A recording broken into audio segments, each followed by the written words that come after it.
Welcome to another episode of Over This Should podcast, where we ditch the expectations and shoulds that are put on our lives from ourselves or from society so we can live a life we truly freaking like. And speaking of truly freaking like, I have a guest here that you all are going to love. Chalise Shartzer is a dreamer.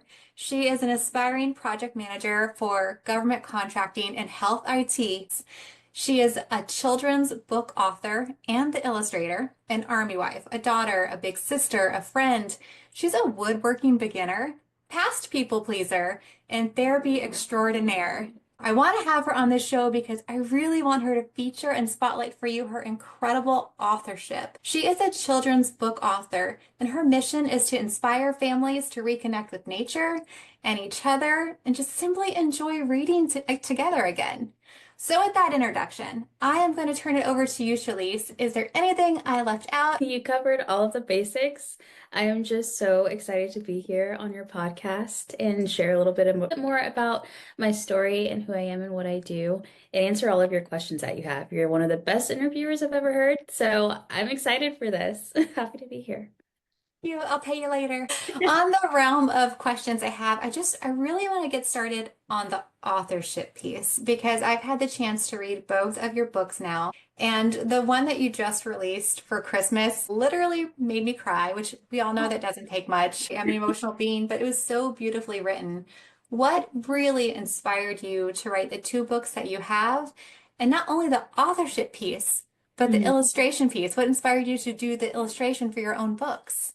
That's a great question. Most of the illustrations came because I looked up the price of illustrators and I was not willing to pay it yet as a new author and self-publisher.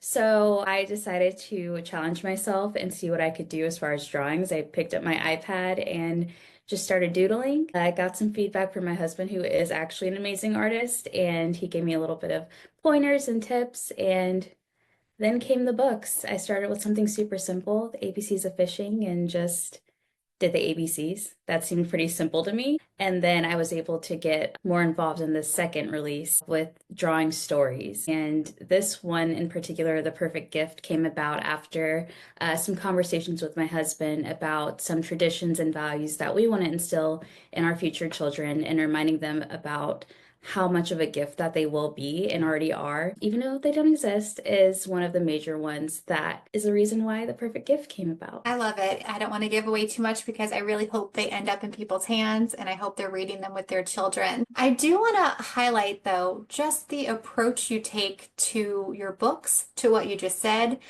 Proactive mindfulness is a great way to describe how I see you show up. Because for those who don't know, I know Chalise personally, and she's one of my favorite humans.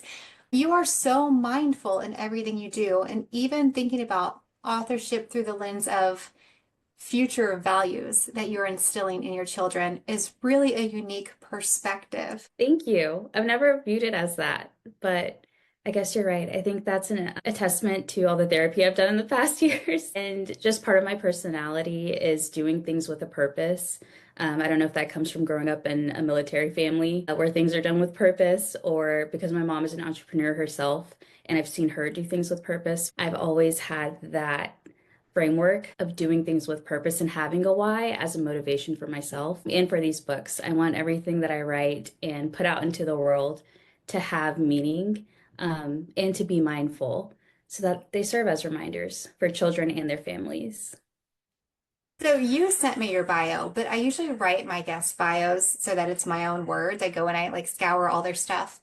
And one of the things that's interesting is in your bio, you talked about being an army wife and a sister and a daughter. So tell me about the importance that family has in your life. And you are working full time. You are writing books. You are doing woodworking projects when your husband is deployed, so he comes home to a new home. Like, how do you make time for the work-life family balance?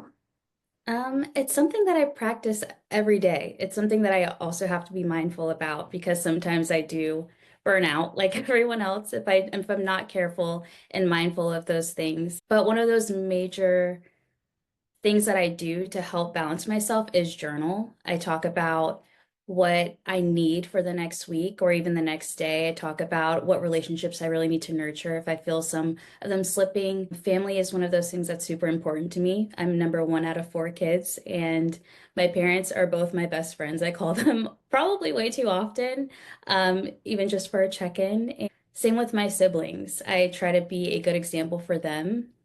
We have a large age gap from the fourth and the first. It's 7.5 years. So being mindful again is one of those things that I just really try to do. And it's hard to balance sometimes. Working in the government realm right now as a full-time employee and doing this business or hobby of being an author on the side, it's something that fuels my creativeness and allows me to have something for myself. So even though this is a new work for me, a new type of work for me, it's the fun, creative type. I want to explore that with you. First, I want to say you're number one out of four chronologically, but you're number one in all of our hearts. So the idea that you are pouring into yourself deliberately, I think is really important for people to hear and to learn how to do that because as we take on work and we take on being a partner to somebody and we take on children in the future, like who we are seems to get deprioritized over and over and over. So it sounds like you are intentional about filling your cup through creativity, whether that's writing or the woodworking piece, the journaling. How did you learn that? Is there a discipline to it? And what do you recommend people try? Ooh, that's a loaded question. Therapy is how I recognized it. I kind of always felt, whether it be through relationships or, in school, having to prioritize that type of work and kind of sacrifice my own personal life in order to meet the needs and demands of undergrad and graduate school and work in general. I felt an imbalance in my life. And so through therapy, I was able to pinpoint I'm not filling my cup. I'm a people pleaser. I'm leaning too much on the opinions of others and what they think of me. And instead, I should be thinking about what matters to myself and what I need in order to show up for not only myself, but others too. Because at the end of the day, if I'm not pouring into myself, I'm doing a disservice to other people because they're not getting the best version of me. So I read a lot of books, a lot of a lot of books. I read some by Osho called Love, Freedom, Aloneness. I've read Single on Purpose, and that just talked about really getting to know you. And that was a great book for me to learn in a relationship how I can show up for my partner while also showing up and respecting myself. A lot of insightful books, and honestly, the insights of other people who have way more experience than me. Being willing to listen and understand others' words and experiences has helped shape me into who I am. And so that's how I've gotten here. And that's how I found some sort of balance in my life. Well, that's really important. So I love the journaling aspect. And if I remember correctly, you have journals from years and years ago. Yes. Do you follow certain prompts? What does the journaling practice look like for you? Yeah, I let it be really just fluid. Sometimes if I have nothing to write about, I'll just do a brain dump and start writing, and all of a sudden I'm 3 pages in of things I didn't think I would write about. Sometimes I go on Pinterest and scroll journal prompts and whatever hits and feels right, I do. Other times my husband and I do them together, and we'll take turns picking out what we want to talk or write about. And then we go through those conversations. My therapist has given me a couple of topics. There's just so many ways I've come across journal prompts. Sometimes it's even in conversations. Some of my coworkers have said things to me that I'm like, ooh, that'd be a good journal prompt. Let me write about what I've learned this past year, or what I've achieved this deployment, or, you know, even my dogs. Sometimes they do things and I just want to capture the memory and moment. But I've been journaling since, oh my gosh, I was young when I started journaling, 7 or 8 probably. Even when I was moving out of my parents' house for college, I remember my mom found one of my journals and she was like, "Can we read this?" And me forgetting all the things that 8 or 9 year old me was thinking was like, "Oh my gosh, you hated me." I'm like, "No, I was 8. That doesn't count. It was just my feelings. I didn't say it to you. I wrote it down. It's my diary. Why are we reading this?" Yeah. So sometimes they get me in trouble, but they're my feelings. So I love having those things to look back on and seeing the growth over years and years and years. I have a running joke that if when I die, whoever's closest to my house, whichever of my girlfriends is closest to my house, needs to find my journals and burn them. Because sometimes what you write in them is your way of processing emotions, and Mhm. it's it's personal and it's internal and it's not what you would say outwardly. You've got to work through them before you have a conversation with somebody else. I don't think my 8-year-old self would have wanted my mom to read any kind of journal either. There is Mhm. beauty in it. I was just reorganizing my office and I found one from probably 10 years ago. And it's a journal that I wrote in, but I also drew in. I am not an artist, so it's haphazard artwork at best, but it just all felt so connected, the words and the drawings and how I felt in that moment. Looking back on it, I wrote some hard things and Mhm. some beautiful things. It pulls you right back to that moment. And also you can see how much you've grown since then. Exactly. It's like that in the gym, there's something called mind to muscle connection.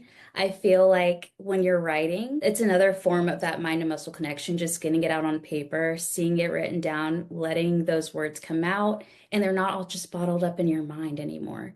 They're out, you're processing, you can reflect. I love the self-awareness piece of journaling where I can go back and say, oh, I was feeling that, but that wasn't the right way to communicate it. So I'm really glad I wrote it down instead of saying it out loud to whoever it was directed to. I love journaling. I highly recommend everybody, even if you're like, oh, I'm not a writer, try it, see what happens. You'll Yeah. be surprised. Have you created journals for folks to use? I have. That's actually, those are the first releases, if you will, that I did before publishing books. The children's books were journaling, and I gifted them to my family and friends because I was like, everybody needs to journal. Please try it. It's so helpful. Everybody needs therapy, but if that's not for you, here's a journal to get you started. Exactly. Oh my gosh. You don't have to answer this. We can skip it if you want. There's so much intentionality in your marriage, from what I can see from the outside. Do you mind walking us through sort of the love story that is you and your husband? Sure, I would love to. It's one of my favorite things to talk about, and it's probably super annoying to everybody around me. But Brandon and I, my husband, started dating long distance. We were introduced by a mutual friend at the gym. She did not give me the preface that he was stationed in Japan at the time and that he would be there for the next 7 months after us initially meeting. So he called me about 11 o'clock and I was like, I'm not sure what this is. This is a weird time to be calling. And then he was like, you're in Virginia. I forgot the time difference. And I was, where are you at? Japan. Okay, great. Didn't know that. But our first conversation was really great. He was very transparent with his background, with his life, with his intentions on getting to know me. And it took him 2 weeks to actually reach out to me. I thought he looked at my Instagram profile and was like, nope, she's not the one. Keep it moving. But he was just that intentional about even speaking to me because he wanted to make sure it was the right move and that he was ready. So over those 7 months of getting to know each other, long distance, you can imagine. There's very little to talk about if you keep it surface level. And so we really had to dive into hard conversations that I had never taken the time to do in past relationships. He really challenged me in that area. And sometimes I would get so emotional just wondering how this person could exist for me all the way across the ocean and how I could feel so seen and admired and respected from somebody that A, I've never met in person yet, and B, who I can't, I can't see you, I can't touch you. I don't know how this is going to go physically, but on the emotional level, he was so intentional about every step, and that made me vulnerable enough to also meet him where he was at. I picked him up from the base when he got back, and for the first 5 minutes, he asked me why I was being so awkward and weird. And then it clicked for me that this was the same person that I've gotten to know for the last 7 months, and we have been stuck together ever since. He was the one who recommended we start premarital counseling. We both loved it so much that we continued to do check-ins with our premarital counselor, who is now our marital counselor. We do journal prompts together. We make sure we have that quality time for each other in those weekly check-ins of what can I do for you this week? How can I show up for you? What do you need from me? And I can honestly say that it takes two to have that intentionality because when you self-reflect apart, it's so much easier to come together and share that love. That is a beautiful story. How did it go with the deployment? Because that was new, like your marriage was brand new, and then he was deployed, and then I think it was longer than you guys had planned. Yeah, we were married 6 months and we got the news that he would be leaving a week later uh, to go on his deployment. And we were initially told that it would be 90 days. So I was mentally preparing for 90 days. I know how the army works, so I was trying to prepare for just a little bit longer, and it ended up being 7 months. So that was a doozy for us. And again, like you said, we were newly married, and the way that we kept that communication was giving each other a lot of grace because he was in a really trialsome time on that deployment, and I was also just going through it being a new wife at home, wondering when my husband's going to come back and trying to keep the household together. So giving each other a lot of grace, making sure we communicate, hey, I'm not here in this space right now to be able to talk about this. Let's table it. Or I'm sending you flowers. He sent me flowers. He sends me ice cream. I wrote him some open wind notes. They're so cheesy and I love them because I'm just a little cheese ball. I love the hallmarks. I love everything. So I wrote him just a lot of letters to let him know that even though I'm not with him, I'm still here. I'm still caring about you. And another thing we do, iPhone has a really great source, the Notes app. You can share them with people. And although he didn't have service some of the time, it was so nice opening them when he had service to see the updates we made to our share note of missing you, I love you, this reminded me of you, here's a song that made me think of you. Again, just being intentional with each other, even through that deployment, because there are so many times where it was really, really hard, where you just want to pick up the phone and call each other and you can't because he's in the middle of the ocean or just because he doesn't have service. And that was a struggle. But again, the communication, being transparent with each other really helped a lot. And that grace. Grace is definitely part of it. I can see the importance of that, especially his time zone is different. His tasks when he's deployed are different. So just being able to say, hey, he might not be able to reach out to me. I might not have the communication style or timeline that I want. And that's the season that we're in right now. It's so much easier for me to sit here and say that than it actually is to live through it. So major kudos to you. Being a military wife is really challenging. It takes so much self-resourcefulness. I'm really glad that your family's close, but I also know the family love is irreplaceable, but it's not the spouse love. Yeah. So, yeah. Okay, I want to talk about the first time I met Brandon. Yeah. You came over, Brandon came over. It was the first time I met him. He was delightful. I wasn't quite sure that he was good enough for you, but I didn't know that anybody would be. But it seems like he's turning out to be. But I remember you all had a timeline, different timelines.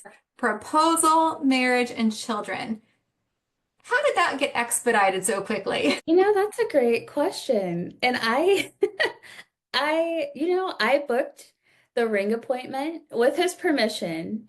I did, but he had the timeline of I'm not marrying you for 3 to 5 years until we were dating. And then he said we should start premarital counseling. And I was like, that's a great idea, even though we're not engaged, it's fine. Usually that happens when you get engaged, it's okay. So we started that. I was like, well, if we're doing this, we can go ring shopping, right? He was like, it's Valentine's Day. Let's go see. We're not buying anything. All of a sudden, 3 months later, I had a ring on my finger. And then a month after that, we were married. And I can't really tell you how I think he just realized that it clicked, that we clicked, that we were, why wait if we know we want to be with each other forever? I don't know Yeah. where he had the 3 to 5 year timeline, but I always knew. I think everyone knew that that wouldn't actually happen. Yeah, I think we're all given some preliminary math of how long you should date, how long you should be married before you have Yeah. kids, but like every couple's timeline is their own timeline. And I think you're right. When people see you two together, they're like, yeah, this is good. This is right. I love that story so much. And thank you for being willing to share it. Of course, I'm happy to. So now the hubby's home, but he came home to a rather different house because did you get into like woodworking and all that while he was gone? When did that start? I did. It started it started about a week, nope, probably like 3 days after he left. I was just angry at the situation and needed something to take my mind off of my husband of 6 months being gone for who knows how long. And so all of a sudden, I looked at our laundry room and said, I don't love this in here anymore. I don't, the shelves are bowing. It's a new build, sort of like, you know what I mean? It can be better. It needs more character. And then I had a hammer in my hand. I was demoing the shelves down. picking out wallpaper. I ordered a saw off of Amazon and had a lot of learning curves to that because woodworking is a lot harder than I think I anticipated. Many, many trips to Home Depot. I just needed something that would take my mind off of my husband being gone, and I needed something again that had purpose, and that was making our home feel more like a home and not just a house that we bought. So, building, woodworking, just again, something that came naturally, and I don't know how, but now we have a floating bench and some more storage in our mudroom. It has beautiful wallpaper. I think the next buyers will love it and appreciate it. I built a 10-foot table for our outdoor patio so that we can gather our friends and families in the summer or spring and play all of our board games there. And What I think is so cool about this story and about you in general is that it shows how many dimensions that we have as a human. Because if I remember correctly, you were a cheerleader in high school, right? I was, yeah. Field hockey. You were cheerleading, you were doing field hockey, you get out of it, you go to college, you come back and you help your mom with her business, and then you're getting into the program management side of the world and federal health IT, which is no joke. On top of that, you are writing books and illustrating them, creating a beautiful marriage and future foundation for your family that's growing. You're learning how to do woodworking, which is something that seems completely outside of all the things we just talked about.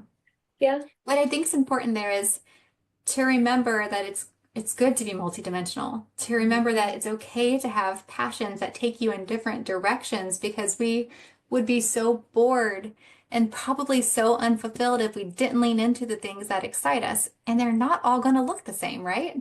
absolutely. Thank What are you doing next? What does the next 1 to 3 years look like for you? Oh, that's a great question.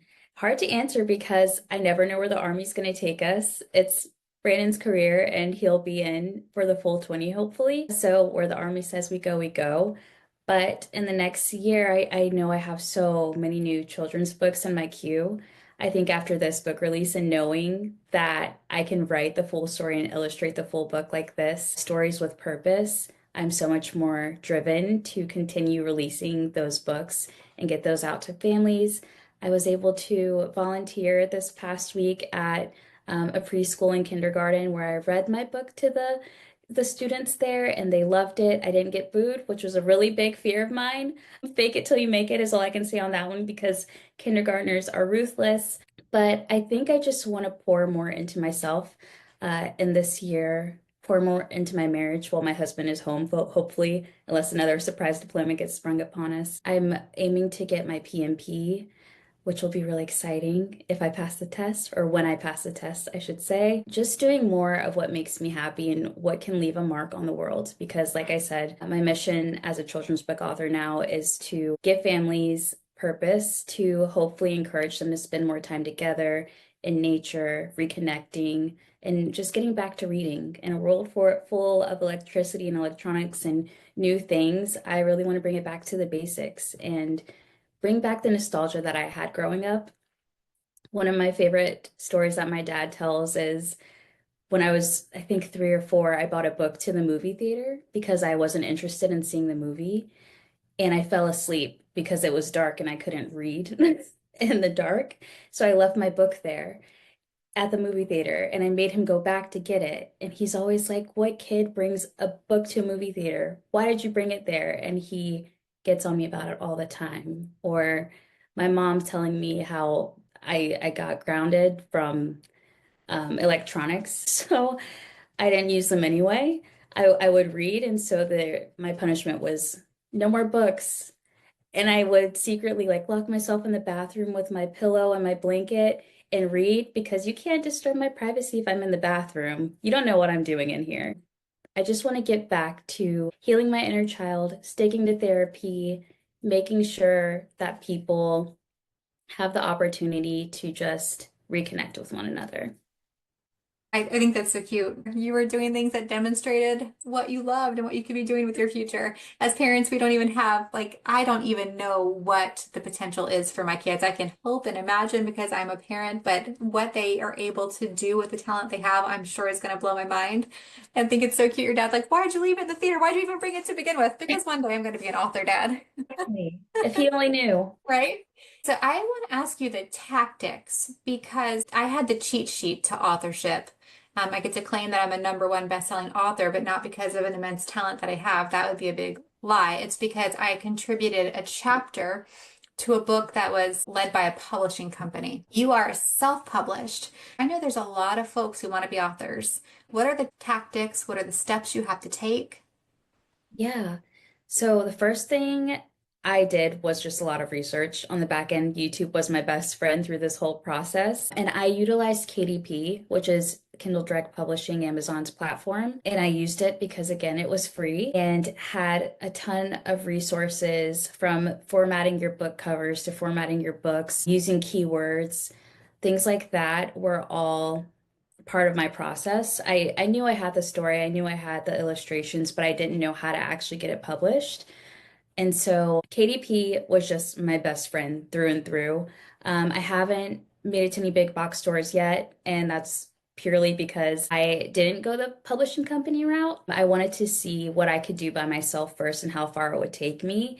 And at the end of the day, if I can get a hard copy of my book right now, I am so happy with that. Want it to be able to, if it has an ISBN, that little barcode, I feel really accomplished. I feel so good. So that was my process. A lot simpler. I'm simplifying it a lot, but KDP Library has a ton of resources, and that's just what I used through and through. Sounds like you could offer a little course in the future as Oh, another little idea for you because you oh, don't have enough on your plate. Do you mind like reaching back and just showing us your book so if those on YouTube can kind of take a look at it? this is it. You did Let's such a see. you did such a good job with it. Thank you. I Yeah. think should be under everybody's tree for their kiddos for Christmas because the message of this book, I said it when we first started, but it's what as parents we hope. And I will be honest, I don't do a good job of it. As a parent, I hope that the spirit of Christmas for my children is that they know that they're my gift and that they know that they are loved and that it's not the gift or the money spent or the count of things under the tree, but in a consumerism type environment that we all live in, Mhm. I get wrapped up in getting them one more thing. And I find myself distancing from the spirit of Christmas, but your book draws the heart of that. It draws it out that this little boy is on a mission to make his mom or to get his mom the perfect gift. And he tries all of these different things. And how it eventually ends is that he is the gift. He is her gift. And I can't think of any more truer story for a parent than that. And Yeah. to put it into words and to put it to the illustrations that you did, I think it's something you can celebrate as you're reading it with your child. It's so heartfelt and good, Chalise. Thank you. That just warmed my heart. I appreciate it so much. As someone Yeah. without children yet, I am so happy that parents resonate with it, especially you, because that was part of the purpose of the book. So thanks for that. Thanks for sharing. Yes. What kind of topics are next for your children's book series? Oh my gosh, that's such a great question. As an Army wife, one of the ones that I'm working on is about when children's parents leave for deployment and the excitement of when they come back home. I feel like that's something super important, or will be something super important to our future kids. Because, like I said, Brandon's in the Army, and that's just part of the game. He will be gone sometimes. So, making sure that they know that they aren't forgotten and that they're loved. That's one of the topics. We have some just fun ones about getting back into nature, not giving up on fishing because that's a big thing in our household right now is fishing. So we have Here Fishy Fishy coming out soon. Yeah, there's a bunch of them in the pipeline. In the queue, we have I Need You, Dad, which is one I'm hoping to release for Father's Day, and same for I Need You, Mom, because I need both of my parents. I don't know what I'll do without them. So, yeah, there's so much in the queue. Okay, process question for you. For the one that is specific to military children. Now, I know you were a military child. Yes. Are you going to ask other parents? Are you going to do any kind of research for that? Or do you pull from your own experience? What does your process look like? Yeah, so for these past two books, I've actually sent out surveys. I put it out on my Instagram. If you're a parent and I'll do like certain topics, who's willing to do a survey, I would so appreciate your feedback on my books or even on the cover page, on the title, things like that. What jumps out about this book? Do you feel the purpose of the book? Feedback is something that I'm always looking for. I'm hoping that I get to read to some more kindergartners soon before I even release my next couple of books so I can get their feedback because, again, they're opinionated and they tell you the truth. Children are brutally honest. I remember when my youngest was that age, like the probably 6-year-old age, and I was sitting on the ground and she was brushing my hair because she wanted to do my hair, which usually means I'm going to end up in knots, but it's bonding time. And she was brushing through my hair and she's looking at the front and she's like, Mommy, you have gray hairs. And I was like, Yeah, baby, I do. And she said, It's okay. You have a good personality. You're like, thank you. Thank you. Like, well, I just got insulted by my child. And also, where do they learn that? Because I was never like, oh, gray hair, you better have a good personality. The Yeah, things that kids say blows my mind. So I cannot wait for you to come back and tell us the feedback you had because I bet it's going to be beautiful and hysterical. it will be. I have no doubt. I have no doubt. Oh my gosh. Oh my goodness. My last question for every guest is, what is your favorite quote these days? I think you've asked me this a couple of times in our personal life, and I don't think it'll ever change because it's one of my all-time favorite. It's Disappear as a Dewdrop and Become the Ocean by Osho. And to me, that's just let go of all of your expectations, let go of other people's expectations, be all that you are. If you want to be you know, an astronaut, if you want to be an author, don't limit yourself because you are the whole ocean. You're not a pond, you're not a puddle, you're the whole ocean. And that's unexplored. Most of the ocean is unexplored, so you can be anything. That's beautiful. Also, it plays a little to your desire for therapy and for self-improvement, which I love, and I'm on the same path as you. Is that sometimes we have to go inward, like we go inward so that when we come back out, we're expansive and we're bigger and we're truer and we're more authentic to ourselves. Absolutely. I couldn't agree more with you on that. Well, this has been so much fun. It's my first time ever having somebody that I love and adore and treasure as a human, and also is putting out such cool stuff into the world. So thank you so much for being here with me. Thank you. And I love you. And I'm so grateful you gave me this opportunity and just had me here to chat with you. It feels like we should have a margarita in our hand right now, but that's for next time. I'm so grateful for you. Yeah, next time we're going to do this with a margarita and it gets even more fun. Yeah, absolutely. I'm going to link all of your goodies into the show notes, and I want to make sure that everybody has a chance to hop out there, get your most recent book, move over to Amazon, throw it in your cart, get it under the tree, and then read it with your babies. Thank you for being here, Chalise. Thank you so much, Pamela.